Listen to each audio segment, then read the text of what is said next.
You're nothing but a crybaby who's had everything handed to him on a silver platter." The words hit like a slap across the face. 3 assistants froze mid-step, folders suspended in trembling hands. The executive secretary choked on her latte, coffee spraying across her keyboard. And Chase Kingsley, 6'3" of raw arrogance wrapped in a $3,000 Italian suit, turned the color of a ripe tomato, the vein in his forehead pulsing like it might actually explode right there on the 47th floor of Kingsley Tower. No one had ever spoken to him like that. No one would dare. Until her. If you love stories about ordinary women who dare to stand up to powerful men and find unexpected love along the way, hit that subscribe button and follow this story until the very end. Drop a comment telling me what city you're watching from. I want to see how far this story travels. Now, let me tell you how a 26-year-old former barista from Brooklyn brought the most feared billionaire heir in Manhattan to his knees. Wren Harper woke up that Monday morning with a knot in her stomach so tight she could barely breathe. Her tiny Brooklyn apartment had never felt smaller, the dripping faucet playing its maddening melody, the wallpaper peeling like sunburned skin, the clanking radiator that sounded like a dying animal taking its last breaths. She stared at herself in the cracked bathroom mirror, the same mirror she'd cried in front of after her mother's funeral 14 years ago. The same mirror that had watched her scrape together rent money month after month and whispered, "You can do this, Wren. You've survived worse." And she had. 6 years of serving entitled customers at Java Junction. 6 years of fake smiles stretched so tight her face ached by closing time. 6 years of meager tips and watching people look right through her like she was part of the furniture. 6 years of dreaming about something more while mopping floors at midnight. When Richard Kingsley himself had offered her this position, she had almost laughed in his face. The legendary Richard Kingsley, choosing her out of hundreds of applicants, the man whose name was on half the buildings in Manhattan. Things like that didn't happen to girls like her, girls from broken families. Girls who worked double shifts just to keep the lights on. Girls whose fathers had drunk away their college funds in their hope. But here she was. First day. New life. Last chance. Her only suit was black, bought on clearance 3 years ago for a job interview she'd bombed. Nothing like the Armanis and Versaces that would certainly parade through Kingsley Tower. The fabric was cheap, the cut was basic, and one of the buttons had been sewn back on with thread that didn't quite match. But it would have to be enough. Little did she know, nothing could have prepared her for what was about to happen. The collision happened at exactly 8:47 a.m. Wren was carrying a tray with Richard Kingsley's double espresso, her very first task, the one thing she absolutely could not mess up, when a wall of expensive cologne and overwhelming arrogance rounded the corner without looking. Time seemed to slow down. The tray tilted, the coffee flew. Physics did its cruel job with precision, and $3,000 worth of Italian silk gained a brand new brown decoration, spreading across the pristine white shirt like a Rorschach test of disaster. "My quarterly report," Chase Kingsley roared, staring at the soaked papers scattered across the marble floor like they were pieces of his own severed limbs. His perfectly styled dark hair was still immaculate, but his face was the picture of murderous rage, dark eyes blazing, jaw clenched so tight the muscles twitched. "Do you have any idea what you've done?" "It was an accident," Wren began, dropping to her knees to gather the documents. Her hands were shaking so badly she could barely grip the wet pages. Her heart hammered against her ribs like a trapped bird. This was it. Her new life. Over before it even started. 1 minute on the job and she'd already destroyed everything she'd worked so hard for. "Accident?" He spat the word like venom. "You just destroyed 3 weeks of work. 3 weeks. Do you know how much my time is worth? $5,000 an hour. $5,000. That coffee probably cost more than your entire month's salary at whatever coffee shop you crawled out of." He towered over her like a dark cloud blocking out the sun, and Wren felt very small, very insignificant, very much like the furniture she'd been treated as for 6 long years. Then, something inside her chest shifted. Something snapped. Maybe it was 6 years of swallowing her pride for customers who treated her like she didn't exist. Maybe it was watching this grown man, this privileged, pampered prince with his perfect hair and his perfect suit and his perfect life, have a complete meltdown over wet paper while she'd spent the last decade fighting just to survive. Maybe she was just tired, bone-deep, soul-tired of rich people thinking the world owed them worship. She stood up slowly, and she looked him dead in the eyes. "You know what your problem is?" Her voice came out steady, stronger than she felt, stronger than she'd ever felt in her entire life. "You've never heard the word no in your entire life, never had to fight for anything, never had to wonder if you'd make rent or if you'd eat dinner. Daddy solved everything for you since you were born in your golden cradle." Chase's face twisted with disbelief. His mouth opened and closed like a fish gasping for air. "How dare you? I dare because someone needs to." Wren's chin lifted. She could feel Richard Kingsley approaching behind her, could sense the entire floor watching with bated breath, but she couldn't stop. Something had broken free inside her, and the words were pouring out like water through a cracked dam. "You're having a complete meltdown over spilled coffee. Coffee. Meanwhile, there are people in this city who don't know if they'll eat today. People sleeping on subway grates in the freezing cold. Children going to school hungry because their parents have to choose between food and rent. But sure, your imported Italian shirt is the real tragedy here." She took a breath, and then she said the words that would change everything. "You're nothing but a crybaby who's had a loving father bring comfort and money into your life every single day. And instead of being grateful for what millions of people would kill for, you throw tantrums like a spoiled 5-year-old who dropped his ice cream cone." Silence. Complete, deafening silence. The kind of silence that makes your ears ring. The kind where you can hear your own heartbeat thundering in your chest. The kind where you realize you've either just made the biggest mistake of your life or the bravest decision. And then, a laugh. A loud, genuine, surprised laugh that made everyone's head snap toward Richard Kingsley. The 70-year-old billionaire was smiling. Actually smiling, his weathered face transformed into something almost boyish. It was a sound no one in that office had heard in years, maybe decades. "Dad!" Chase whirled on him, his voice cracking with disbelief. "Are you going to allow this?" "Allow it?" Richard adjusted his vest, his eyes twinkling like a man who'd just discovered buried treasure. "Son, I'm going to encourage it. Ms. Harper, you just earned yourself a bonus. I've been waiting 28 years for someone to have the courage to say those words to my son. 28 years, and it took a barista from Brooklyn to finally do it." Chase looked at Wren with something dark burning in his eyes, something ancient and dangerous, something that promised this wasn't over, not by a long shot. "You're fired," he growled. "You can't fire me." Wren crossed her arms, channeling every ounce of courage she had left. "I don't work for you. I work for your father. I'm the vice president of this company, and you're still a crybaby." Richard laughed harder, bending over and slapping his knee like he hadn't laughed that hard in decades. The sound echoed through the stunned silence of the 47th floor. Chase stormed off, his expensive shoes clicking furiously against the marble. He slammed his office door so hard that a priceless Monet painting trembled on the wall, threatening to crash to the ground. And Wren Harper officially became the woman Chase Kingsley despised most in the entire world. But what she didn't know, what nobody in that office knew, was that someone else had been watching from the shadows, someone whose cold eyes had narrowed with dangerous recognition, someone who would soon make Wren's life a living nightmare. Victoria Hayes pressed herself against the wall of the executive corridor, her French manicured nails digging into her $5,000 Hermes bag. She was Manhattan's most ruthless socialite, former cover model, charity board fixture, and the woman who had been engaged to Chase Kingsley for 2 agonizing years before he'd called it off 3 months ago. She had just watched some nobody from Brooklyn publicly humiliate the man she still considered hers. Victoria's lips curled into something that wasn't quite a smile.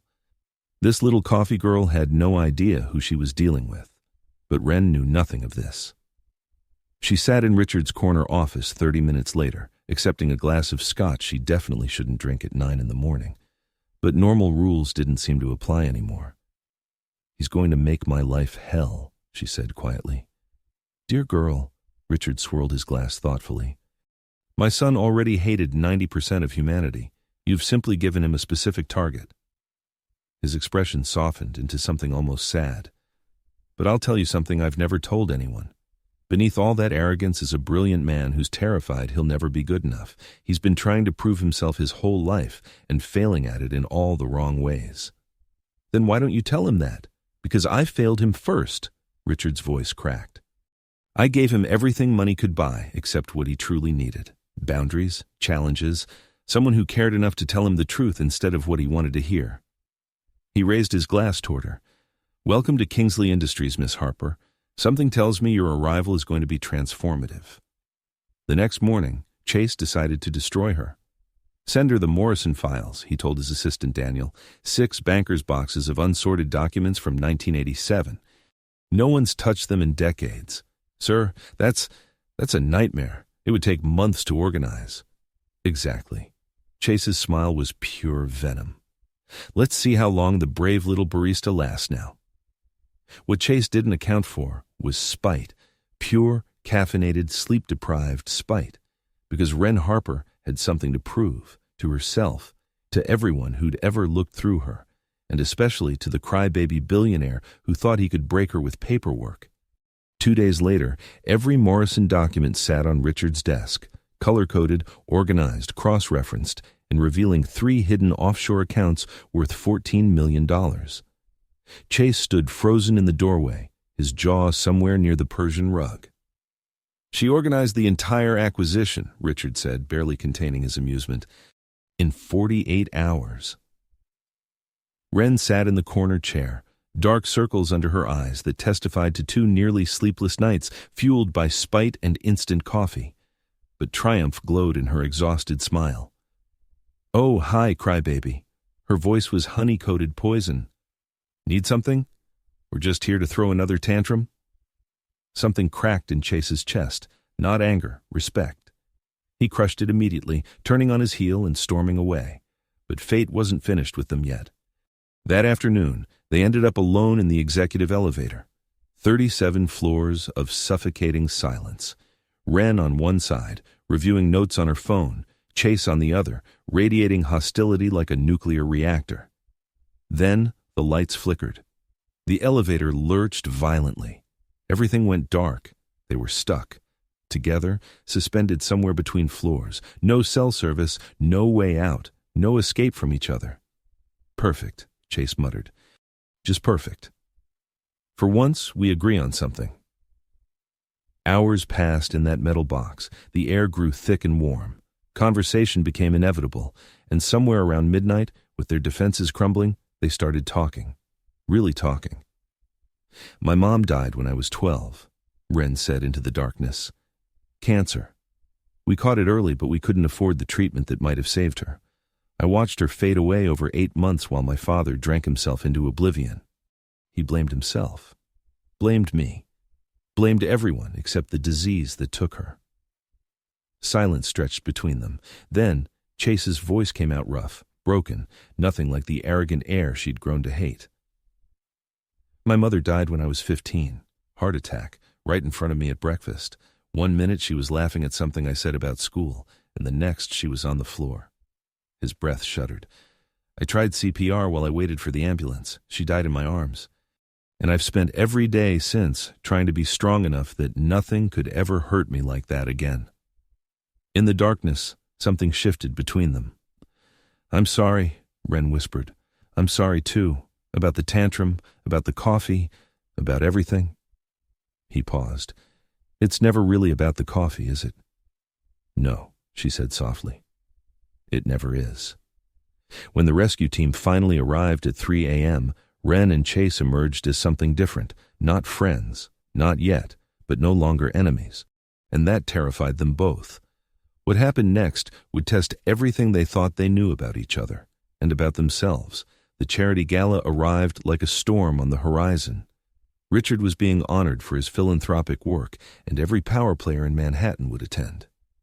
Chase needed a date, someone who wouldn't bore him to tears or try to leverage the evening into a marriage proposal. Against every instinct screaming at him to stay away, he asked Wren, "You want me, the woman who called you a crybaby in front of your entire staff, to be your date to the biggest social event of the year?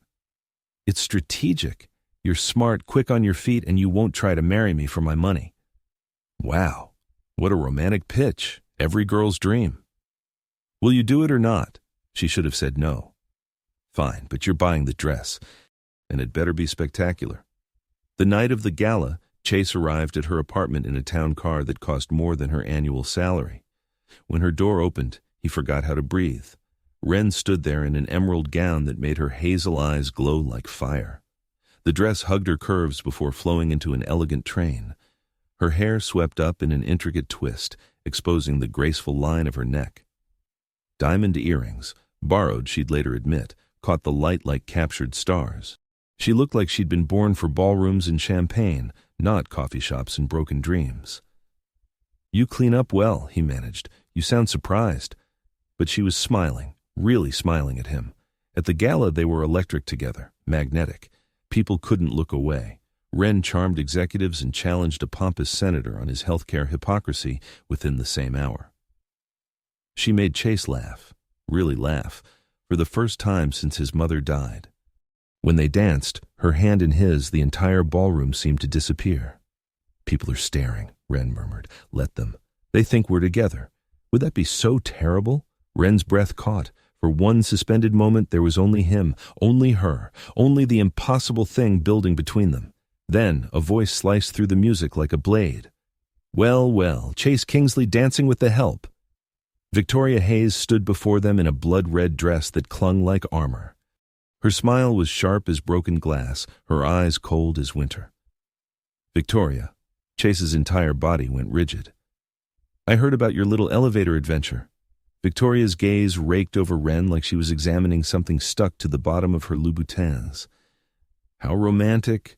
Trapped in the dark with a coffee girl. Tell me, dear, did you at least serve him a decent latte?" "Her name is Wren." "Is it?" Victoria laughed, cold and sharp. "Darling, I've forgotten the names of my housekeepers, too." "Don't feel bad." Before Wren could respond, a gasp rippled through the crowd. Richard Kingsley collapsed. He hit the marble floor with a sound that would haunt Wren's nightmares for years. Heart attack, just like Chase's mother. History repeating itself with cruel, devastating precision. The ambulance screamed through Manhattan traffic. The hospital, the waiting room with its harsh fluorescent lights and uncomfortable plastic chairs. And Chase, the man who never showed weakness, who had built walls so high no one could scale them, sat with his head in his hands, shaking like the 15-year-old boy who'd watched his mother die. Wren sat beside him. She didn't speak, didn't offer empty platitudes or meaningless comfort. She just took his hand and held on. They stayed like that for hours. When the doctor finally emerged with good news, Richard would survive but needed to significantly reduce his stress, Chase turned to her with tears streaming down his face. "Thank you," he whispered, his voice raw and broken, "for staying." "Of course I stayed. That's what people who care about each other do." He stared at her, really stared, like seeing her for the first time. "Have dinner with me," he said. "A real dinner, not strategic, not fake. I want to know you, Wren. All of you." This was dangerous. This was everything she'd sworn to avoid. But when she looked into his eyes, she didn't see arrogance anymore. She saw someone just as broken as she was. Yes. But Victoria Hayes wasn't finished. Not even close. 3 months into their relationship, Wren woke up to find her face on the cover of every tabloid in New York. Kingsley Air slumming with coffee girl. Gold digger or gold dust. The nobody who stole a billionaire. From barista to billionaire's bed. The calculated climb of Wren Harper. The photos showed them at intimate dinners, walking hand in hand through Central Park, kissing in the rain outside Chase's penthouse, and beneath them, quotes from anonymous sources close to the Kingsley family, painting her as a calculating social climber who had targeted Chase from day one. Her phone exploded with notifications. Her social media filled with hate from strangers who called her names that made her stomach turn. Her father, who she hadn't spoken to in 3 years, suddenly called asking for money. And then Chase's assistant called with words that shattered her heart. "Mr. Kingsley requests that you don't come to the office today for your own safety." Wren sat in her tiny Brooklyn apartment, the same one with the dripping faucet and peeling wallpaper she'd been so desperate to escape, and cried. Maybe Victoria was right. Maybe she didn't belong in Chase's world. Maybe she was fooling herself thinking a girl like her could ever be enough for a man like him. She started packing. Then her door burst open. Chase stood there, rain-soaked, breathing hard like he'd run all the way from Manhattan. "What are you doing?" he demanded. "Leaving? Victoria wins, Chase. I can't fight her world. I don't have the weapons." "You're not fighting her world." He crossed the room in 3 strides and grabbed her shoulders. "You're fighting alongside me, in my world, our world. Chase, the things they're saying, I don't care what they write." His voice cracked with emotion. "I don't care what Victoria does. I don't care if every tabloid in New York calls you a gold digger for the rest of our lives. You called me a crybaby when everyone else was afraid to tell me the truth. You held my hand when my father almost died. You see me, not my money, not my name, not my family legacy. Me, the broken, scared, trying to be better me." Tears streamed down Wren's face. "I love you," Chase said. "I'm terrified, and I don't know how to do this right, but I love you.